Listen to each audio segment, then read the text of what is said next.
Le soit Jésus-Christ à jamais. À vous qui regardez ce vidéogramme en ce moment, la grâce de Jésus notre Seigneur, l'amour de Dieu le Père et la communion de l'Esprit Saint soient toujours avec vous et avec votre esprit. En ce deuxième jour de l'an de grâce 2021, nous sommes samedi. Je viens vers vous ce matin dans le but de vous impacter sur quelle méthodologie à employer pour aborder avec brio et succès une nouvelle année. Vous savez, il y a 2 jours de cela, l'humanité tout entière célébrait la nouvelle année, notamment le grand réveillon du 31. Il y a eu un très grand déploiement dans toutes les cités, notamment avec des grands réveillons en famille, notamment avec des grandes retrouvailles entre amis, notamment avec des grands rendez-vous de célébration, d'adoration dans les différentes églises. Le Seigneur n'a pas voulu, malheureusement ou heureusement, que moi, le Père Georges Marie Providence Divine Mindimba, le 31, je puisse célébrer en paroisse comme il est de coutume. Alors, ce No Man's Land m'a permis tout de même d'entrevoir ou de mener quelques observations sur le terrain. Je me suis rendu compte qu'il y avait une très grande mouvance, notamment dans la cité capitale qu'est Douala. Les églises se vident au bénéfice des bars. De plus en plus, nous célébrons les cultes réservés à Bacchus, le dieu du vin. Nous oublions que la grâce que nous avons pour célébrer une nouvelle année est la résultante du renouvellement de l'Esprit de Dieu en nous. Le Seigneur n'a pas fait de nous des élus pour cette nouvelle année parce que nous le méritions, mais simplement parce qu'il estime que nous n'avons pas encore achevé notre mission. Parce que au lendemain du 1er janvier 2021, nous avons encore ce souffle de vie qui nous permet d'avancer pendant que autour de nous, notre voisinage est meurtri par la visitation de l'ange de Dieu qui est la mort, qui est venu enlever comme ça de leur famille des êtres qui leur étaient chers. Mais nous sommes encore en vie, on ne se demande pas pourquoi. Alors je voudrais commencer par me poser à moi-même et à vous-même des questions, notamment celle de savoir pourquoi une très grande mouvance autour d'un événement quand on ne le célèbre pas en Jésus-Christ. Plusieurs sont sortis le 31 parce qu'ils allaient boire avec des amis, consommer des alcools et ne sont pas rentrés dans leur domicile parce que victimes d'accidents de circulation, parce que victimes d'agressions, etc., etc. Les prêtres, les pasteurs et tous ceux qui ont la charge de conduire le peuple de Dieu n'ont pas cessé de sensibiliser depuis le mois de décembre sur l'organisation des réveillons à l'église. Ces moments d'adoration, ces moments voués au culte de Dieu. Mais vous estimez que le Seigneur ne mérite pas que vous lui donniez cette place dans votre vie. Vous estimez que votre place est dans les bars. Résultat, faites juste le tour des hôpitaux. Faites le tour des centres hospitaliers, les centres de santé, pour vous rendre compte à quelle vitesse vertigineuse ces centres accueillent de plus en plus, depuis la nuit du 31 jusqu'aujourd'hui, ce matin encore, des accidentés, des victimes d'agressions et autres. Quel gâchis! Quand on sait qu'on aurait simplement dû, depuis le 31, célébrer en Jésus-Christ. Quand on sait qu'on aurait simplement dû, depuis le 31, rester en famille, vivre cet événement en famille. 2021, depuis la création de l'humanité, après les années de guerre mondiale, 2021 a été l'année la plus attendue. Parce qu'ayant frappé 2020 par la pandémie qu'est le Covid-19, beaucoup sont restés dans l'espérance que 2021 leur apportera la restauration, la santé financière et tout ce dont ils ont besoin pour repartir avec leur vie. Quand on observe même véritablement ce matin, on se rend compte que 2021 n'a véritablement rien changé. Ça n'a rien changé parce que ça n'a pas changé nos mentalités. Ça n'a rien changé parce que ça n'a pas changé notre manière d'entrevoir les choses. Ça n'a rien changé parce que ça n'a pas changé notre point de vue pour ce qui est de notre vie dans ce monde. Ça n'a rien changé parce que ça n'a pas changé le mode opératoire dans les églises, dans la société civile et dans l'univers tout entier. Quel changement donc voudrons-nous avoir si nous ne sommes pas nous-mêmes les premiers opérateurs du changement dans notre vie? Nous accusons de plus en plus les églises Nous accusons les pasteurs et les prêtres qui ne prennent pas leurs responsabilités.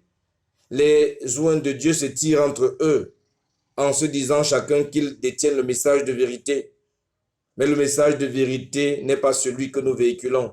Le message de vérité, c'est celui que les oreilles du Seigneur, celui que les créatures de Dieu que nous entretenons, que nous encadrons, s'imposent dans leur subconscient.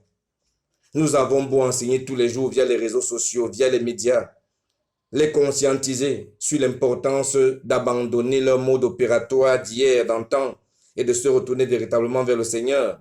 Mais est-ce que ça change véritablement leur manière de voir les choses? Non. Chaque jour, ils se livrent à la dépravation. Chaque jour, la jeunesse se livre à des pratiques obscènes. Ils adhèrent à des sectes pernicieuses. Ils adhèrent à des pratiques de maraboutage et de charlatanisme.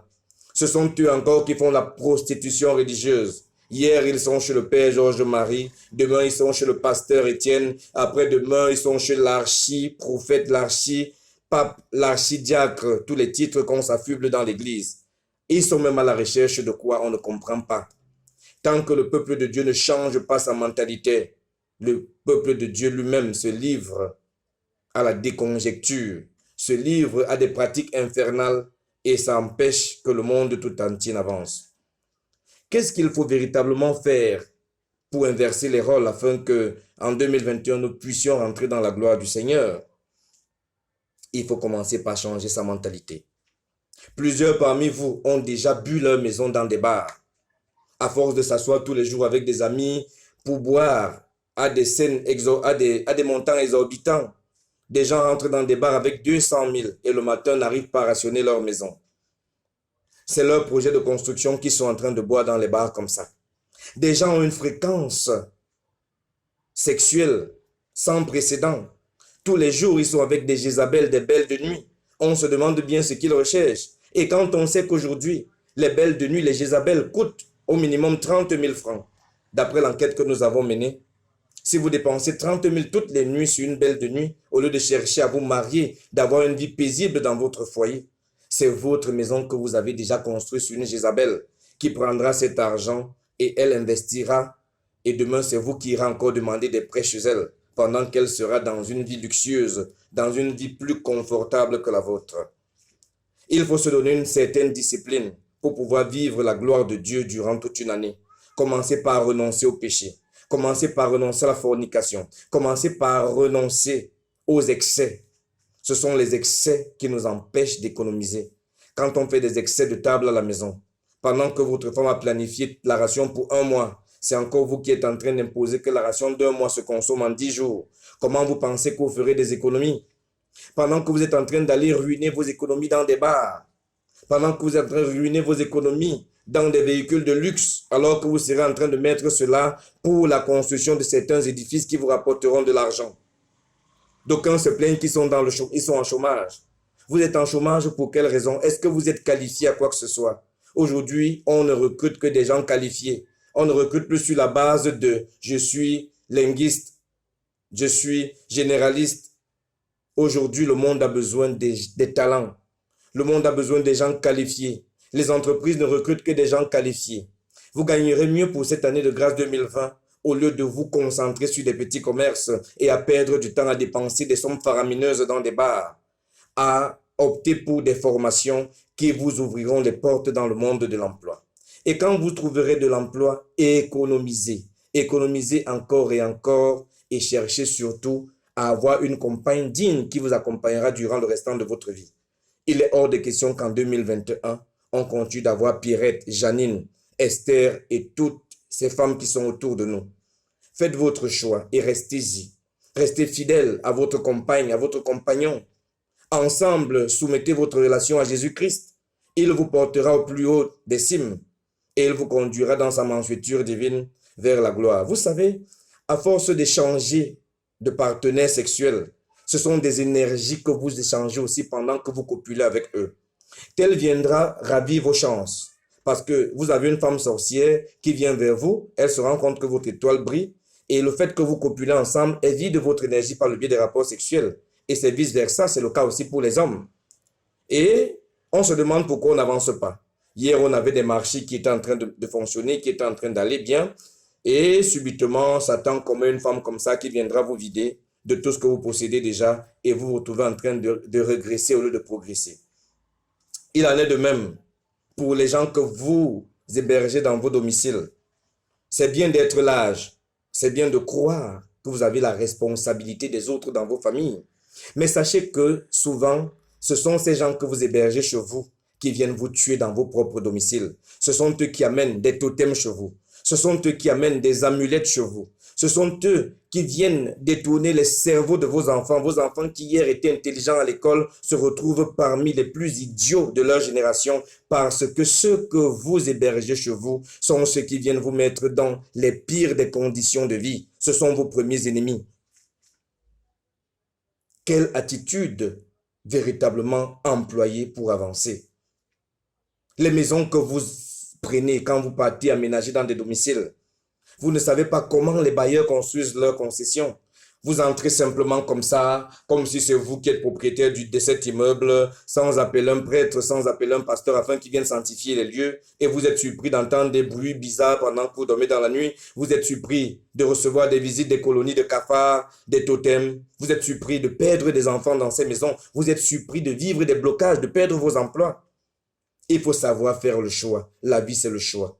Et votre choix devrait commencer par celui de mettre Jésus-Christ au centre de votre existence.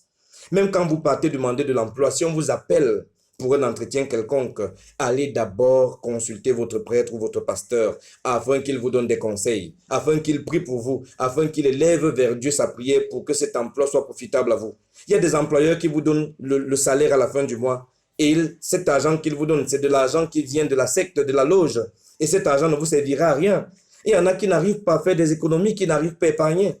Il y en a même encore qui, dès qu'ils ont un peu d'argent, ont des cas de maladie à la maison. Ça, c'est encore lié à d'autres cas de pratique de sorcellerie. Ils ont des scénarios la nuit quand ils se retrouvent dans leur réunion de sorcellerie où, si vous vous appelez Mindimba George, ils appellent votre nom, votre image apparaît sur un grand mur comme ça, et dès qu'ils prennent une flèche mystique, ils lancent sur vous, sur cette image qui apparaît au mur. Si elle frappe la tête, le matin, vous avez votre tête qui fait mal. Et si c'est votre enfant qu'ils ont appelé, c'est l'image de votre enfant qui apparaît. Dès qu'il lance cette flèche sur le pied, l'enfant a mal au pied le matin. Votre argent passe directement à soigner votre enfant, votre conjointe. Et vous vous demandez pourquoi c'est comme ça chaque fois que vous avez de l'argent. C'est parce que Jésus-Christ n'est pas au centre de votre vie. Bien-aimés dans le Seigneur, si vous voulez réussir pour cette année qui commence, retournez-vous véritablement vers Dieu. Quand je dis Dieu, je ne parle pas d'église, je parle du Créateur de l'univers tout entier. Les gens ont l'impression aujourd'hui que leur salut repose dans certaines obédiences chrétiennes. Je suis catholique, mon père m'a laissé catholique et je ne partirai ailleurs que dans l'église catholique. C'est bien de dire qu'on est catholique, mais si tu te rends compte que depuis que tu es catholique, rien ne change dans ta vie, cherche un peu ailleurs, mon frère. C'est un prêtre catholique qui parle. Et je dis aussi, si depuis que tu étais catholique, ta vie marchait bien, tu te retrouvais chez les pentecôtistes qui sont en train de t'appauvrir, qui sont en train de chiffonner ta cervelle, qui sont en train de te mettre dans une cellule dans laquelle tu n'arrives pas à sortir. Pars de là, parce qu'il y a de la captivité ailleurs. Il y a peut-être du mensonge, il y a peut-être une part de vérité qu'on ne dit pas chez les catholiques, mais ailleurs, c'est aussi la captivité. Je connais des gens qui sont retrouvés dans des églises de réveil, qui aujourd'hui sont fous, marchent nus dans la rue. On se dit souvent que c'est parce qu'ils ont une catégorie d'enseignement qu'ils reçoivent là-bas. Non, il y a certains pasteurs qui partent loin en Inde, au Bénin, acheter l'Eagle Power. Connaissez-vous l'Eagle Power? C'est l'hypnose. Quand ils vous ont hypnotisé, ils commencent par s'accaparer de vos biens. Ils s'accaparent de tout. Ils vous font tout vendre à la maison. Et quand ils vous ont appauvri, ils vous rejettent comme une orange pressée. Oui, on dira que les prêtres catholiques sont homosexuels. On dira qu'ils sont pédophiles. Ça, c'est bien. Mais on n'a jamais entendu dire qu'un prêtre catholique allait acheter du pouvoir ailleurs pour venir endormir le peuple de Dieu. Cherchez les véritables serviteurs de Dieu parce que Jésus-Christ a dit, plusieurs viendront vers vous en vêtements de brebis, pourtant ce sont des loups ravisseurs. Cherchez la voie de la vérité et seule la vérité vous affranchira. Je souhaite que ce petit moment de partage vous soit bénéfique. Je souhaite qu'on se retrouve le soir. Ce soir, nous parlerons de l'exorcisme dans l'église. Ce soir, quand il sera 18 h, je ferai une nouvelle publication. Je parlerai de l'exorcisme parce qu'aujourd'hui, des gens critiquent l'exorcisme dans l'église en disant que c'est une pratique diabolique. Moi, je vous entretiendrai dessus. Et je vous démontrerai par A plus Z que même Jésus-Christ a exorcisé. Il est le premier exorciste et les prêtres suivent cela.